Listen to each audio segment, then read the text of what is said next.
私たちは、皆心の奥底で、揺るぎない平和と満たされた幸福を求めています。しかし時に人生は、思い通りにならない苦しみに満ちていると感じませんか。朝目覚めた瞬間の漠然とした不安必死に築き上げたものが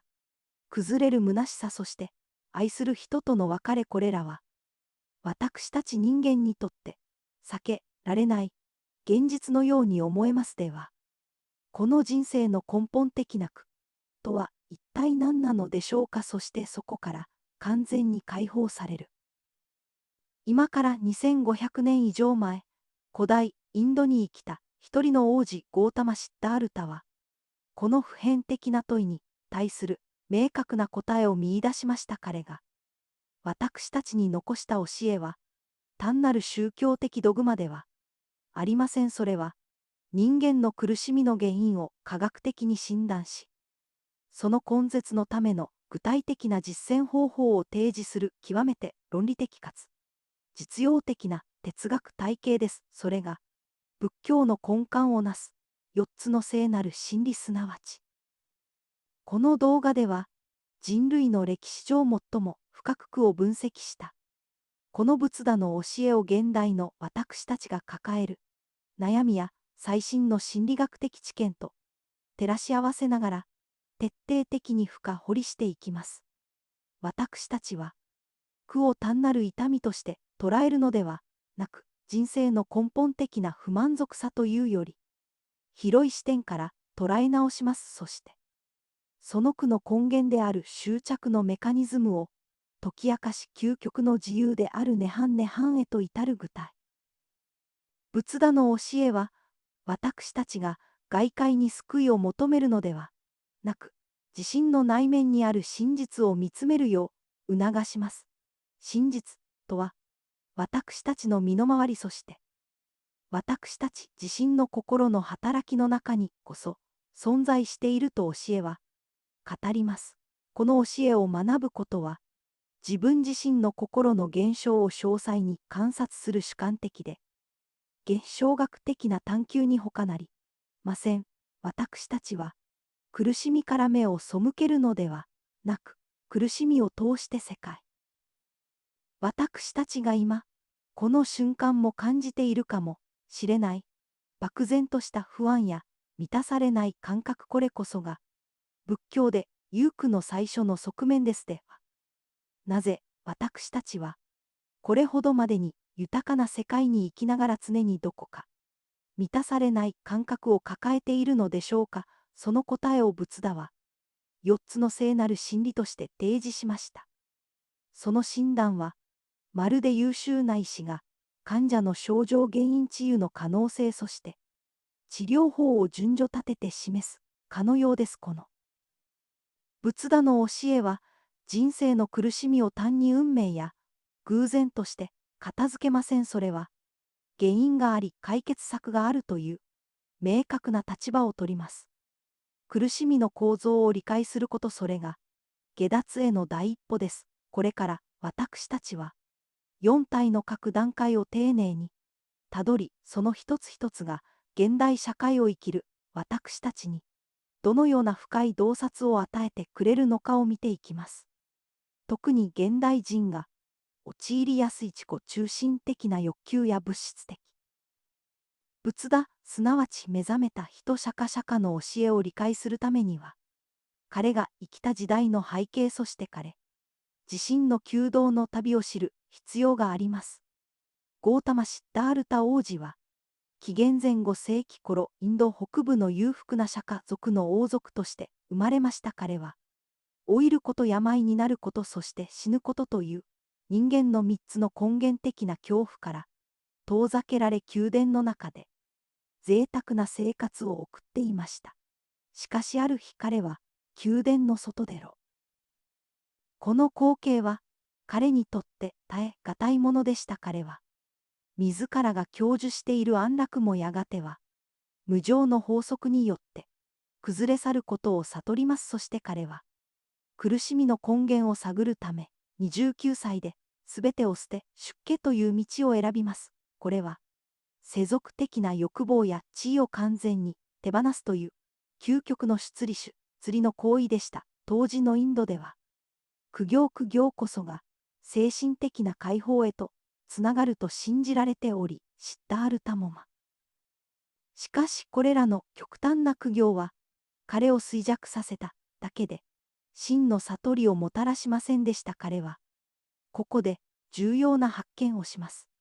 それは、極端な快楽主義享楽も、極端な苦行禁欲も、どちらも真実への道ではないということです。彼は、心と体を健康な状態に保ちバランスの取れた実践こそが重要であると悟り苦行を止めます。そして菩提樹のもとで深い瞑想に入り35歳でついに悟りを。仏陀の教えは当時の他の哲学的宗教的伝統と一線を画していました。例えばウパニシャット、哲学ヒンドゥー教の源流が永遠不滅の真がアートマンの存在を強調したのに対し仏陀は、無があなった、すなわち永続する自己というものは、存在しないと主張しました。私たちの私という感覚は常に変化し、続ける5つの構成要素ゴーンゴーン。色受け思え形式の集まりに過ぎないと説いたのです。この無我の教え。また仏陀は、世界を神々や儀式に依存するのではなく因果の法則カルマと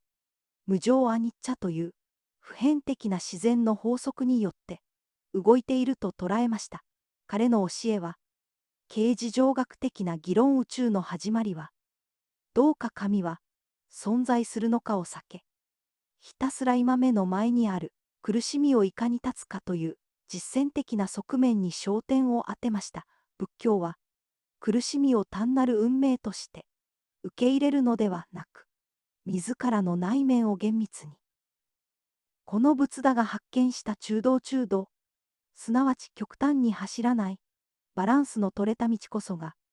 四体を実践する上での基本原則となります。中道は、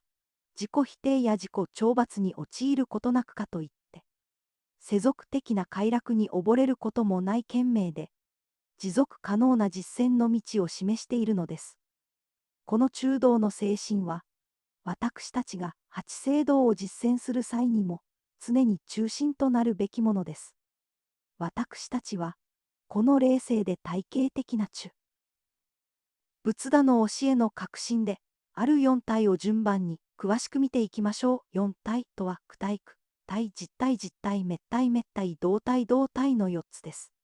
最初の真理は、躯体すなわち人生は苦であるという普遍的な事実の認識です。この苦という言葉は、日本語の苦しいという言葉で翻訳されることが多いですが、その意味するところは、単なる肉体的な痛みや一時的な悲しみにとどまりません。仏教における苦とは根本。具体的に仏陀は、8つの苦しみを挙げました。生、より病死という避けられない4つの苦しみに加え愛するものと、別れる苦しみ愛別陸嫌いなものと、会う苦しみ温蔵へく求めても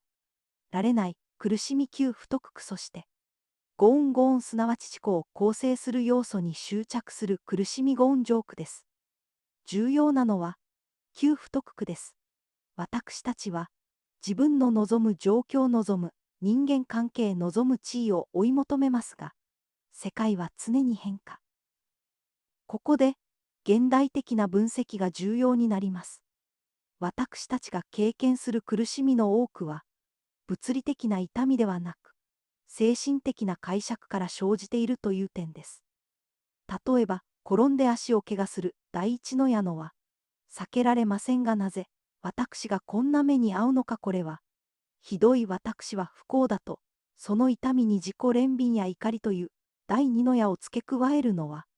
私たち自身の認知作用です。仏陀の教えは、この第二の矢こそが私たちが抱える不安や後悔もまた、躯体の一部です。不安は、未来への執着から、後悔は、過去への執着から生じます。私たちの心は、今ここに止まることができず常に過去の物語を反芻したり、未来の起こりもしない事態を予測したりすることで、自らを縛り続けているのです。この認識こそが、躯体の真実であり仏だが、私たちに突きつけた酒が対実存的な問いかけなのです。また仏陀が指摘した苦しみの定義の深さは、特に行苦に現れています。行苦とは条件づけられた存在、そのものの苦しみを指します。私たちが感じる喜びや快楽ですらそれが変化しやがて消え去るという本質的な不安定性ゆえに苦しみへと転化します。例えば、どんなにおいしい食事も食べ、過ぎれば苦痛になりやがて、その味にも飽きがきます。喜びの絶頂にある時でさえ、私たちは無意識のうち、この行苦の認識が仏教型の快楽主義的な哲学と一線を画す点です。快楽を追い求めるのではなく、快楽そのものが持つ限界を見抜くこと、これにより、私たちは外部の刺激に依存する生き方から脱却し内なる平和へと向かう動機を得ることができます。2番目の真理は、実体すなわち苦しみの原因です。仏陀は、苦しみの究極の原因を割愛、単派すなわち執着や渇望であると断言しました。これは、私たちが永遠に続く満足を一時的なものに求めようとする根源的な衝動です。割愛は、3つの形をとって現れます。1つ目は、感覚的な快楽への欲求。2つ目は、存在し続けたい、成功したいという欲求友愛。そして3つ目は、苦痛から逃れたい消滅。この執着こそが、私たちを輪廻サスカーラのサイクルに閉じ込めるエンジンです。接触オンタが、感覚、センサティオの海感覚が、割愛、ラビの海割愛が執着ラスピンとなりそれが、私という存在を確立し、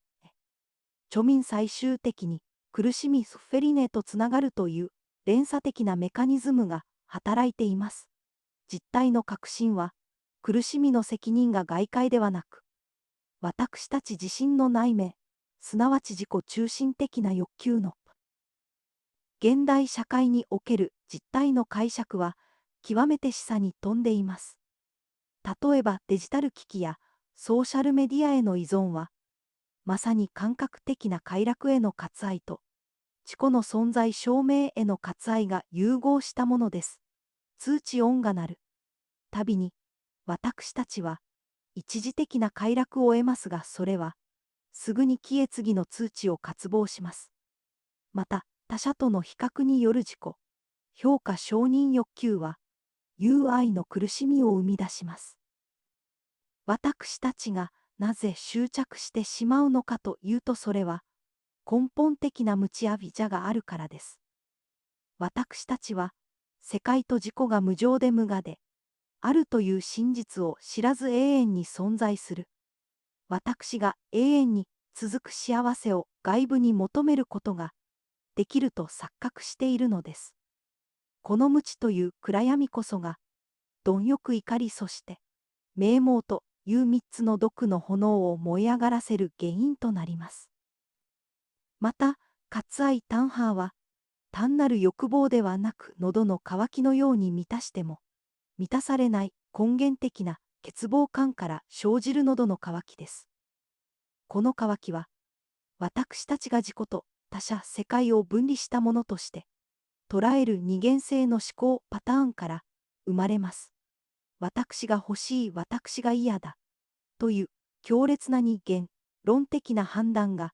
感情的な反応を生み出し、それが連鎖して苦しみを継続させます。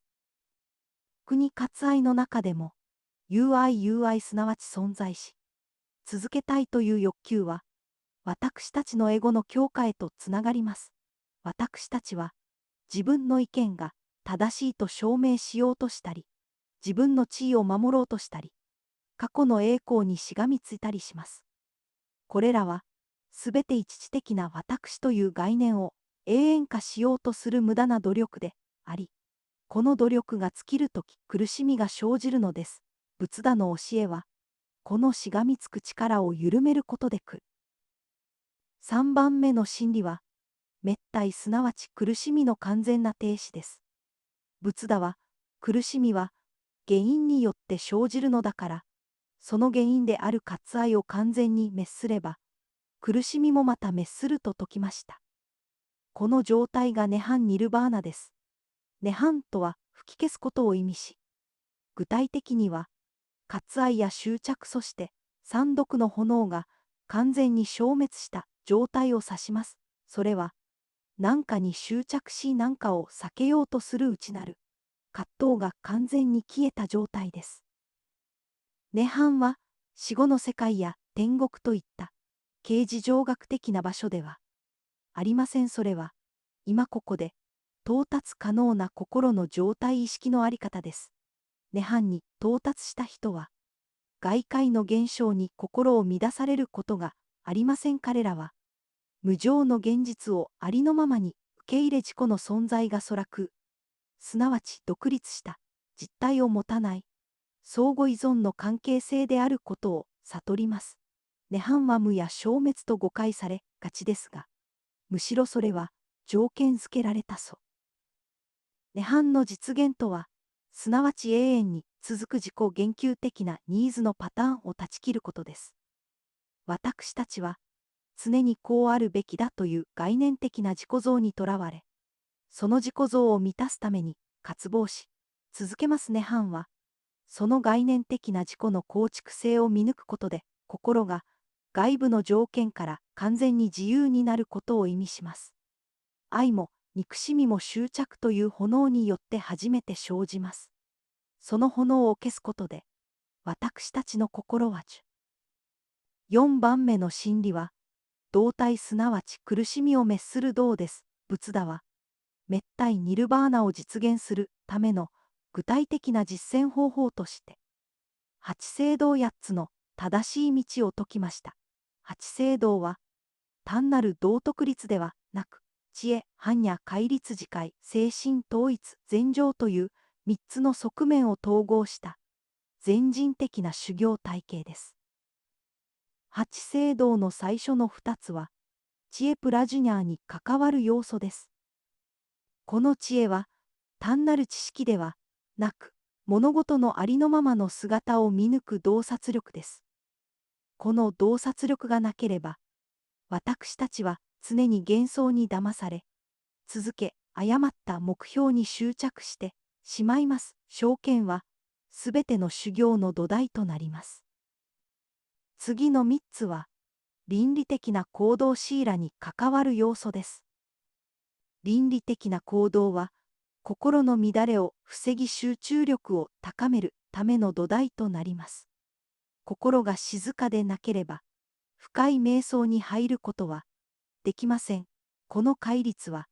他者との調和を図り内なる平和を育むための実践なのです。この倫理的行動戒律は、単なる外部のルールではありません。これらは、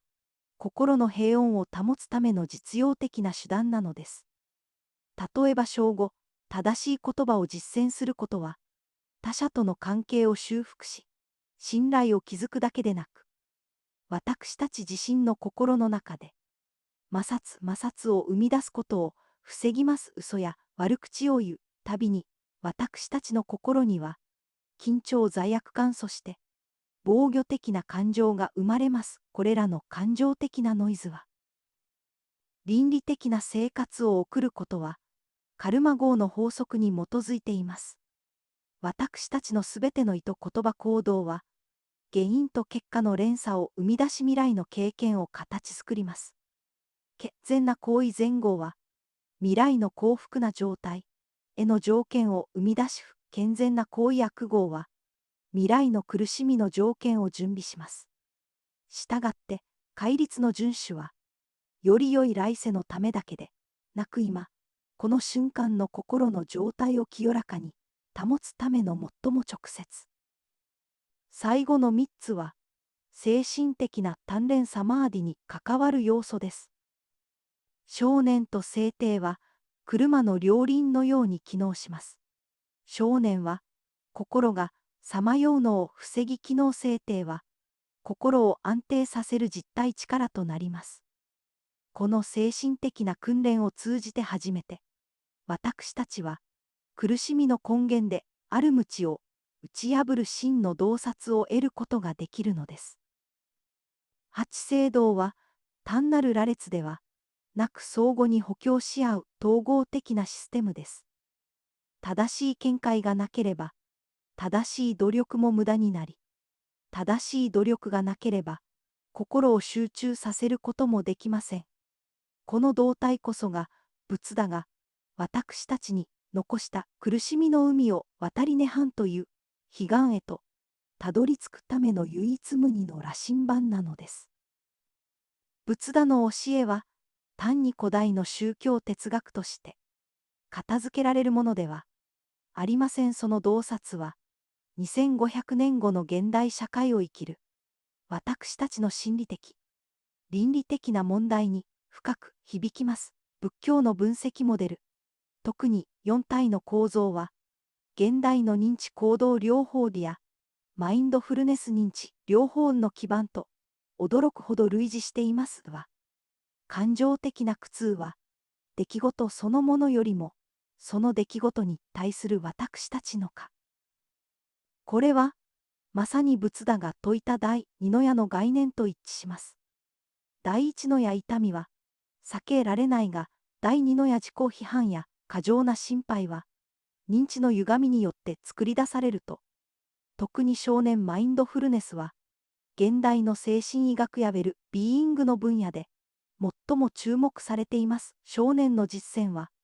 私たちが感情や思考を自分自身と同一視するのを防ぎます。例えば強い怒りが生じたとき、実践者は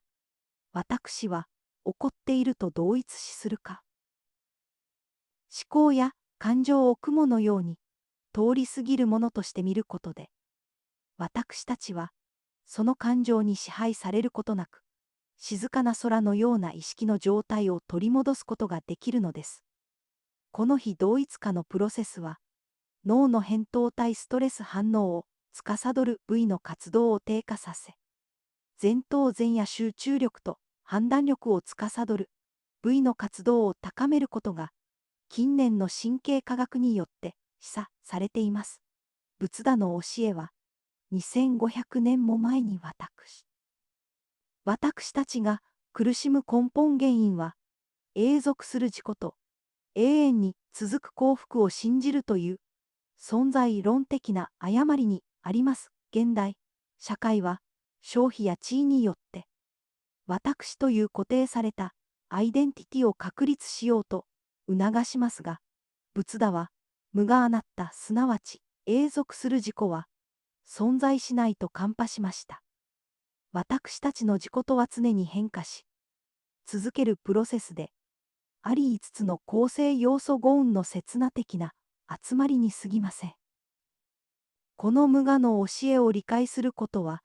自尊心を外部の評価から切り離す助けになります。私たちが他者からの承認や役職財産といった無常なものに自己の価値を置くとき、その外部要因が揺らぐたびに、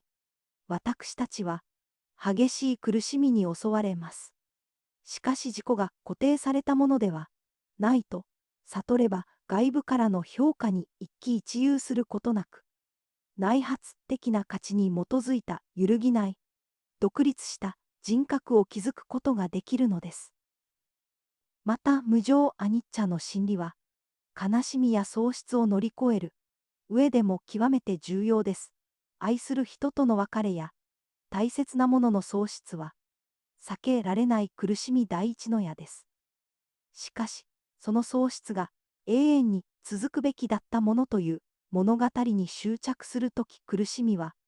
増幅されます。仏教はすべては流れゆくものであるという真実を受け入れるよう促します。この受け入れが執着を弱め、深い悲嘆からの回復を助けるのです。仏教の道は、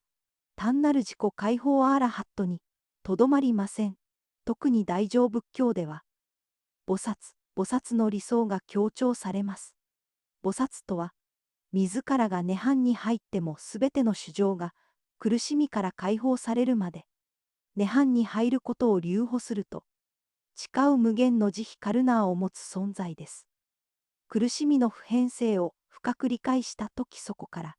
自然と他者の苦しみを救いたいという無料の慈悲が湧き上がります。この慈悲の心こそが、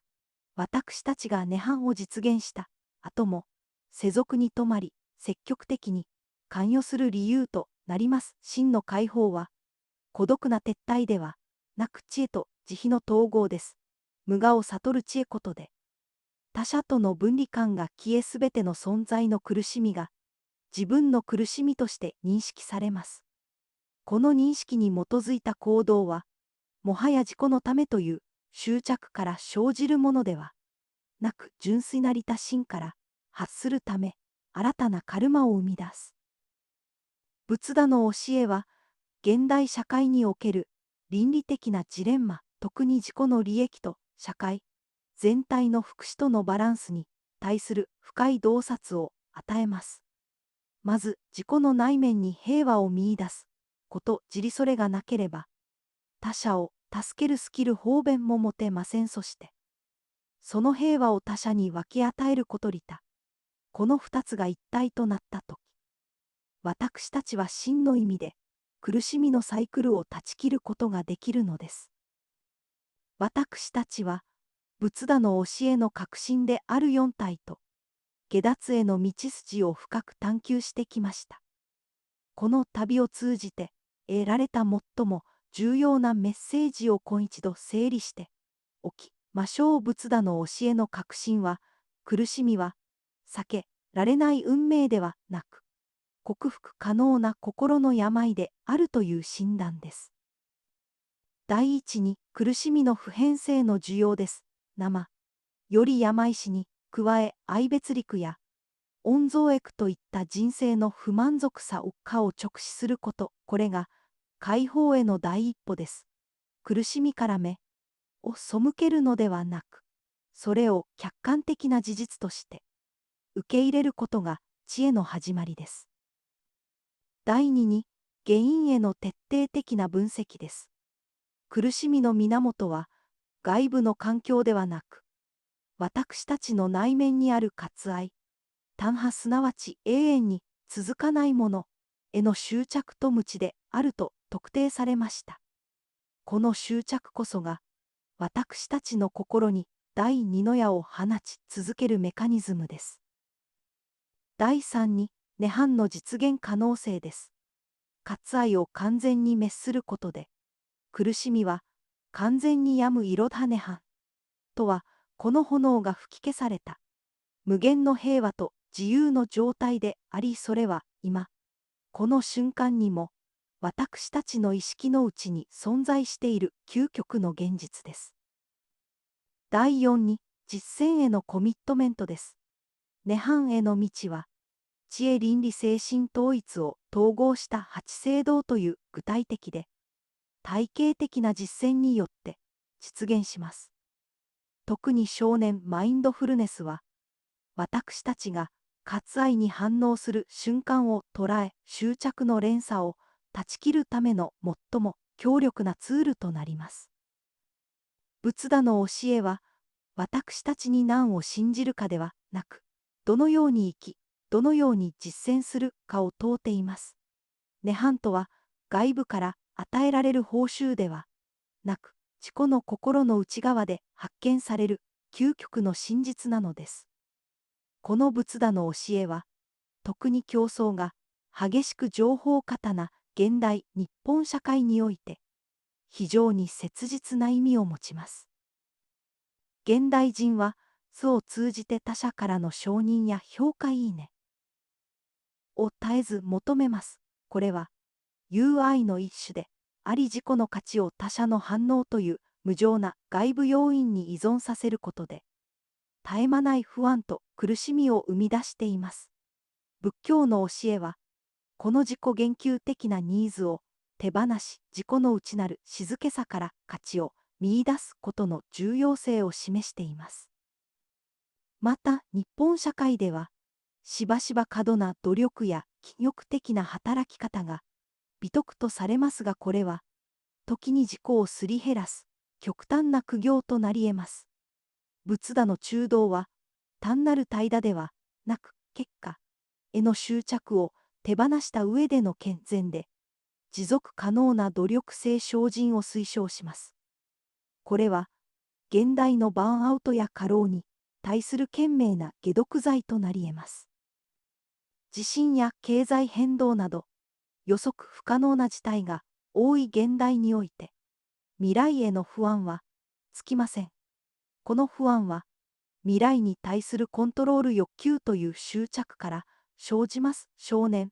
マインドフルネスの実践は、私たちが未来をコントロールできない事実を冷静に受け入れ今目の前にある現実に集中する力を養います。これにより不確実性に対する耐性が高まり、心の平和が保たれます。現代の都市生活はしばしば孤独感を生みますが、仏陀はすべての存在が相互依存的演技であり無我であると説きました。真の自己が存在しないと知ることは、逆に他者とのつながりや普遍的な慈悲を育む土台となります。孤独は、分離という幻想から生じるものであり、相互依存の真実を悟ることで、その幻想は消え去るのです。この探求は、終わりなき旅の始まりに過ぎません。仏陀の教えが持つ資源さをさらに深く味わうために関連する概念をご紹介します。すべての現象が固定された実体を持たないという空の思想は、大乗仏教の核心です。般若心経は、この空の思想を最も簡潔に説いた経典であり、私たちが見ている世界がいかに概念的な構築物であるかを教えてくれます。空の理解は、執着の根を完全に断ち切るための木。また、日本の曹洞宗の開祖で、ある道元禅師の教えは、修行を治むと、悟り明かしは、一つである主生一等と説きました。これは、八聖道の実践が単なる悟りのための手段ではなく、実践そのものが、すでに悟りの現れで、あるという極めて、実践的なメッセージを伝えています。座禅という行為は、八聖道の最後の要素である静諦、正しい集中の究極の形で、あり今、ここに完全に集中することの価値を示します。さらにドイツの哲学者アルトゥール・ショーペンハウアーは、仏教思想から大きな影響を受けました。彼は、人生は盲目的な生きる意志に駆動されており、それが満たされない欲望として現れることで、苦しみを生むと論じました。彼の厭世主義、ペシミズムは、仏教の躯体と共通する診断を持ちますが、仏教が積極的な下脱の道八聖道を提供するのに、対しショーペンハウアーは、しばしば消極的な定年へと傾きました。この対比。仏陀の教えは、私たち自身の内部に苦しみの原因とそれを乗り越える力が備わっていることを教えてくれます。この真理を知識として理解するだけでなく、日々の生活の中で実践していくことが、私たち自身の実生をより豊かで意味深いものにするための鍵となります。私たちが涅槃へと至る道は、過去の習慣や知行を縛る思考のパターンを書き換える長期にわたる努力を必要とします。八聖道における性精進、正しい努力とは、結果に執着せず今、この瞬間の実践に全力を尽くすことを意味します。これは、達成を目指すのではなく、非達成へと向かう努力、すなわち執着を生み出す要素をすべて手放していく努力です。八聖道における努力性精進は、私たちが普段努力と呼ぶものと性質が異なります。世俗的な努力は、特定の成果を達成したいという執着から生じます。しかし、悟りへの努力は、その執着そのものを手放すための努力であり、達成しようとしない努力すなわち、達成への精進です。もし私たちが早く悟りたい、この苦しみをすぐに終わらせたいと強く願うならば、その願い自体が新たな執着となり、私たちを苦しみの輪に戻してしまいます。したがって、正しい努力とは焦燥感や自己評価を伴わずただ、ひたすら継続的に一歩一歩心を清らかに保つことに専念することなのです。この継続的な努力こそが、深く染みついた執着の思考、パターンを時間をかけて上書きし、心の深い部分にある。修行の目的は、心に付着した、むさぼり、貪怒り人愚かちという三つの根源的な汚れを少しずつ洗い落とすことです。このプロセスは、自己の内なる平和を確立するだけでなく他者に対する無条件の慈愛メッターと、カルナーを自然に生み出します真の悟りは、個人的なものでありながら、その結果は、普遍的で、すべての人々への奉仕へとつながるのです。仏陀は、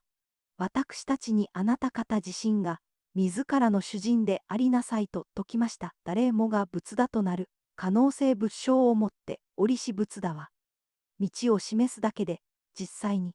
その道を歩むのは、私たち自身だということです。日々の生活の中で、正しい見解に基づき言葉と行動を律しそして、何よりも今、ここに心を集中させること。この地道な実践こそが、苦しみの海を渡る、確かな一歩となるでしょう。この動画を通じて皆様が、仏陀の教えの奥深さとそれが、現代の私たちの生活にもたらす、実用的な知恵を感じていただけたなら幸いです。苦しみは、存在の構造から切り離せないものですが、同時にその苦しみの原因とそこからの解放の道は、私たちの手の内にあるのです。私たちは苦しみを単なるネガティブな経験として終わらせるのではなく自己と世界の真実を見抜くための貴重な機会として捉え、私たちが今、この瞬間を意識的に生きる努力をするとき過去の囚われからも、未来の不安からも解放され、涅槃の静けさに触れることができます。それは、人生という旅路において、外部の嵐がどれほど激しくても、私たちの内なる灯台の光が消えることは、ないという確信を与えてくれるでしょう。この貴重な哲学的な探求にご一緒いただき、心より感謝申し上げます。皆様の知的な旅が、より豊かなものとなりますように。また、次の作品でお会いしましょう。